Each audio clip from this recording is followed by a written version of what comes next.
மங்கையின் சமையல் நிகழ்ச்சிக்கு உங்களை மீண்டும் வரவேற்பதில் மகிழ்ச்சி. இன்றைக்கி என்ன பார்க்க போகிறோன்னா சுண்டக்காய். இது நம்ம வீட்டில் செடி வச்சு வளர்த்துற சுண்டக்காய். மலை சுண்டக்காய் இல்லை, மலை சுண்டக்காய்னா ரொம்ப கசப்பாக இருக்கும். இது வீட்டில் செடி வச்சு வளர்த்துறது. இதில் அவ்வளோ கசப்பு இருக்காது, ஆனால் உடம்புக்கு ரொம்ப நல்லது சுண்டக்காய். இதை வச்சு நம்ம இப்போ புளிக்குழம்பு பண்ணலாம், இது வத்தல் பண்ணலாம். நான் ஆக்சுவலாக எங்கள் செடியில் ஒரு படி அளவுக்கு மேலே கிடச்சிது. அதில் 3/4 படிக்கு மேலே நான் தட்டி காய வச்சுட்டேன் வத்தலுக்கு. இது அப்படியே பச்சையாக எடுத்து வச்சுருக்கேன் புளிக்குழம்புக்கு. அந்த காய வச்சதை வச்சும் நம்ம புளிக்குழம்பு பண்ணலாம், வத்த குழம்புன்னு சொல்லுவாங்களே அது பண்ணலாம். இது இப்படி பச்சையாக பண்ணால் இன்னும் நல்லா டேஸ்ட்டாக இருக்கும், அதுக்காக எடுத்துருக்கேன். அதுக்காக இதை எடுத்து காம்பு எடுத்துகிட்டு இப்படி தட்டி கல்லில் வச்சு தட்டினேன். அப்படியே 2ஆக உடஞ்சிருச்சு. அதை அப்படியே தண்ணியில் போட்டு கழுவிட்டு கொஞ்சம் விதை அதில் போயிடும், அதை தட்டி எடுத்து வச்சுருக்கேன். இதுதான் மெயின் இன்க்ரீடியன்ட்ஸ். இதை வச்சு தான் குழம்பே, புளிக்குழம்பு. இதுக்கு என்னென்ன இன்க்ரீடியன்ட்ஸ் வேணுங்கிறத பார்த்துடலாம். இதுக்கு போடுறதுக்கு ஒரு லெமன் அளவுக்கு புளியை எடுத்து ஊற வச்சு கரைச்சி எடுத்து வச்சுருக்கேன். தாளிக்கிறதுக்கு கடுகு, வெந்தயம், அது கூட சாம்பார் வெங்காயம். இது எவ்வளோ ஒரு 150 கிராம் கூட போடலாம். எவ்வளோக்கு எவ்வளோ வெங்காயம் நிறையா இருக்கும் அந்தளவுக்கு குழம்பு டேஸ்ட்டாக இருக்கும். வெங்காயம், கருவேப்பிலை, டேஸ்ட்டுக்கு ஒரு தக்காளி, மசாலா அரைக்கிறதுக்கு மல்லித்தூள், மிளகாத்தூள், சாம்பார் வெங்காயம் ஒரு கை அளவுக்கு எடுத்து வச்சுருக்கேன். ஒரு 100 கிராம் 75 கிராம் வரும். ஒரு அரை கப்புக்கு தேங்காய். குழம்பு கொஞ்சம் திக்னஸாக வரணுங்கிறதுக்காக ஒரு 10-15 கடலப்பருப்பு. இவ்வளோ கடலப்பருப்பு போட மாட்டேன், இதில் பாதி தான் போடுவேன். அப்புறம் நல்ல டேஸ்ட் கொடுக்குற, ஃப்ளேவர் கொடுக்குறதுக்காக கொஞ்சம் ஜீரகம், இதெல்லாம் எடுத்து வச்சுருக்கேன். இதையெல்லாம் வணக்கி நம்ம குழம்பு தாளிச்சிடலாம். எப்படி செய்கிறதுங்கிறத இப்போ பார்த்துடலாம். அடுப்பு பற்ற வச்சு வடச்சட்டி வச்சு அதில் சாம்பார் வெங்காயம் எடுத்து வச்சுருந்தோம்ல அது போட்டிருக்கேன். அதில் வணக்கிறதுக்கு கடலை எண்ணெய், செக்கில் ஆட்டின கடலை எண்ணெய் தான் யூஸ் பண்ணுறோம். நாங்கள் ரீசெண்டாக பயன்படுத்துறது இல்லை. அதில் ஒரு ஸ்பூன் அளவுக்கு எண்ணெய் வச்சுருக்கேன். ஃப்ளேவர் வரணும்னு சொன்னது, அதனால் ஒரு 2 பிஞ்ச் அளவுக்கு ஜீரகம், ஒரு 10 கடலைப்பருப்பு.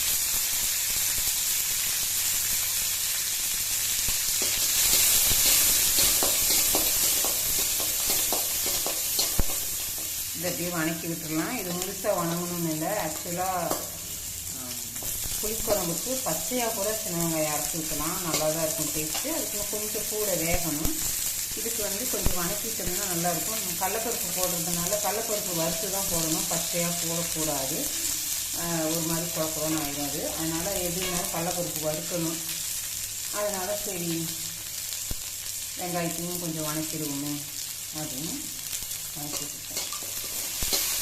இந்த வெங்காயம் அப்படியே வணங்கிட்டு இருக்கட்டும். அப்புறம் நீங்கள் அப்படியே நெல்ல போய் இந்த மங்கையின் சமையலுங்கிற ஒரு சேனலை சப்ஸ்கிரைப் பண்ணிட்டு வந்துடுங்களேன்.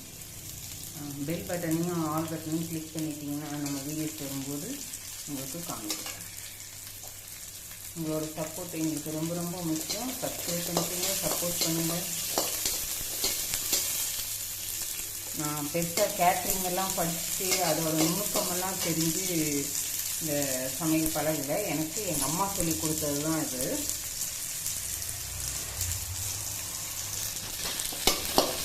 அதை வச்சு தேவையான அளவு பக்குவம் மாறாமல் செஞ்சோம்னா எல்லா சமையலுமே ருசியாக தான் இருக்கும்.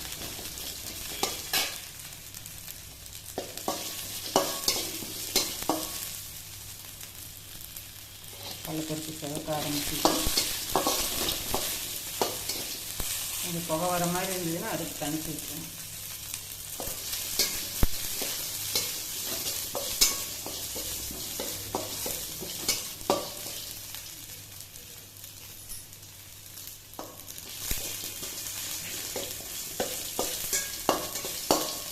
இதை எடுத்து இப்படியே ஆற வச்சிடலாம். ஆற வச்சுட்டு இது கூட எடுத்து வச்சுருக்கிற ஒரு கப்பு தேங்காய், 3/4 கப்பு தேங்காய், ஒரு தக்காளி, அப்புறம் மல்லித்தூள், மிளகாத்தூள் போட்டு அரைச்சிட்டு வந்துடலாம். இது ஒரு பக்கம் ஆறிட்டு இருக்கட்டும். நம்ம அது முடியும் குழம்பை தாளிச்சுட்டு முக்கியமாக இது கூட அரைக்கிறதுக்கு ஒரு மெயின் இன்க்ரீடியன்ஸ் மறந்துட்டேன், ஃப்ளேவர் கொடுக்கறதுக்கு. அது வந்து பூண்டு. ஒரு 4 பல்லு டு 5 பல்லு வரைக்கும் பூண்டு எடுத்திருக்கேன். இதை தோல் உளிச்சும் போடலாம், உளிக்காமையும் அப்படியே போட்டுக்கலாம். நமக்கு நேரம் எப்படி இருக்கோ அதை பொறுத்து. இந்த தோலோடு போடுறதுனால கெடுதல் ஒன்றும் இல்லை. இதையும் போட்டுறேன் இதோட. இப்போ குழம்பு தாளித்து விட்டுடலாம். கொஞ்சம் எண்ணெய் கூடுதலாக தான் விட்டுருக்கேன். நான் கொஞ்சம் புளிக்குழம்புக்கு எண்ணெய் கொஞ்சம் ஒரு ஸ்பூன் அதிகமாக இருந்தால் நல்லாயிருக்கும், அதுக்காக. இப்போ குழம்ப தாளித்து விட்டுடலாம். வடச்சட்டியில் எண்ணெய் ஊற்றி வச்சுருக்கேன். எண்ணெய் காஞ்சிச்சு. கடுகு, வெந்தயம் போட்டுக்கலாம்.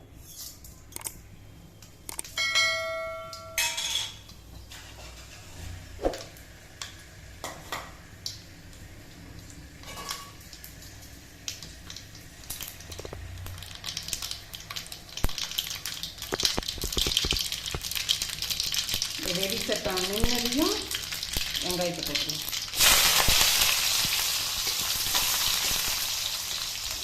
அது கூடவே இந்த சுண்டைக்காயும் போட்டுருவோம். இந்த சுண்டைக்காய் வந்து நம்ம வெடித்து இந்த தட்டி போட்டதுனால வெடிக்காது.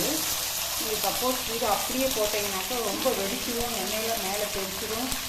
தயவு செஞ்சு சுண்டைக்காயை மட்டும் தட்டாமையும் அழியாமையும் எண்ணெய் கூட போட்டுறாதுங்க. வெங்காயத்தோடு சேர்ந்து இதுவும் நல்லா வதங்கிக்கணும். ஒரு 2 நிமிஷத்துக்கு நல்லா வதங்கிட்டு பார்க்கணும். சுண்டைக்காய் வந்து நல்லா வணங்கிடுச்சு. இந்த பாருங்க தோலெல்லாம் வெடித்து வெள்ளை வெள்ளையாக தோல் தனியாக வந்துடுச்சு. இந்த ஸ்டேஜில் வந்து நம்ம புளி தண்ணி ஊற்றிடலாம். வடிகட்டி தான் வச்சுருக்கேன்.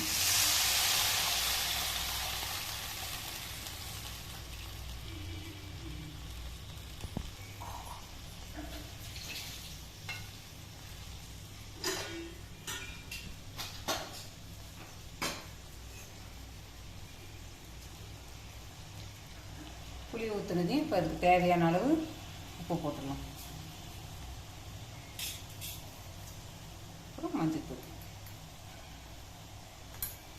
உப்பு மஞ்சத்தூள் போட்டுக்கலாம். இது ஒரு கொதி வந்துட்டுருக்கட்டும். நம்ம அதுக்குள்ளேயும் வந்து வெங்காயம், தேங்காய், ஜீரகம், கடலைப்பருப்பு, ஒரு தக்காளி, அப்புறம் மல்லித்தூள், மிளகாத்தூள் எடுத்து வச்சுருந்தோம் இல்லையா, அந்த மிளகாய் செலவை அரைச்சிட்டு வந்துடலாம். குழம்பு நல்லா கொதி வந்துருச்சு. இப்போ மிளகா செலவு அரைச்சிட்டு வந்துருச்சு. இதை அப்படியே அதில் ஊற்றிடணும்.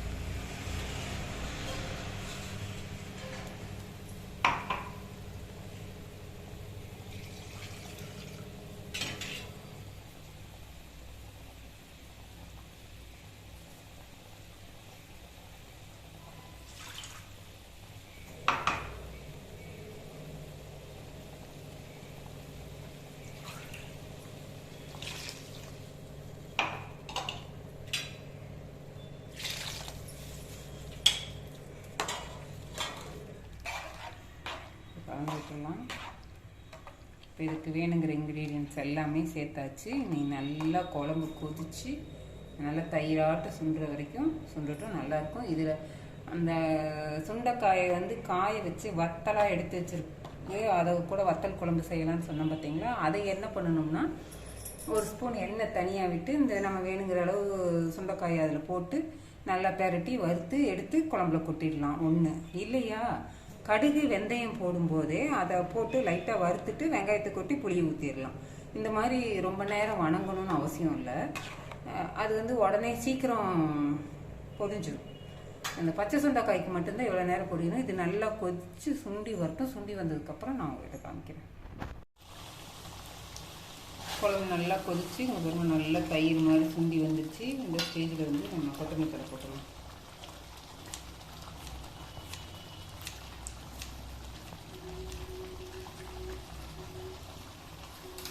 அதுக்கப்புறம் கொஞ்சம் கஸ்தூரி மெத்தி எடுத்துக்கிறேன்.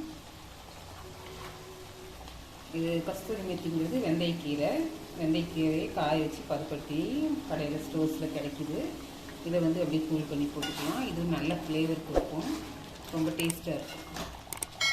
இது வந்து பாத்திரத்தை சர்விங் பவுலுக்கு மாற்றிடணும்.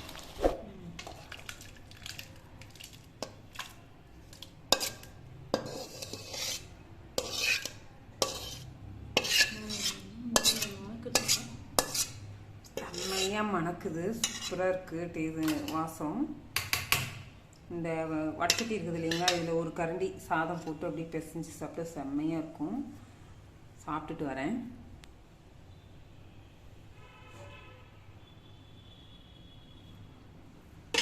அதுக்கு முன்னாடி வீடியோவை ஃபினிஷ் பண்ணிவிடுறேன்.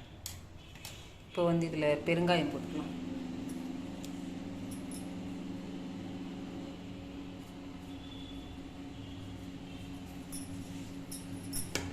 கலக்கி விட்டுக்கலாம்.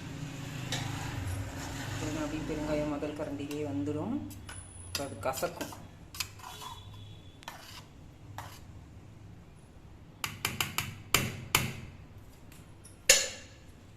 செம்மையாக வந்திருக்கு. உப்பு புளிப்பு எல்லாமே கரெக்டாக இருக்குது. நீங்களும் இதே மாதிரி செஞ்சு பாருங்கள், சாப்பிட்டு பாருங்கள். மங்கையின் சமையல் சேனலை சப்ஸ்கிரைப் பண்ணிக்கோங்க. இது மாதிரி இன்னொரு பதிவில் உங்களை மீண்டும் சந்திக்கிறேன். நன்றி, வணக்கம்.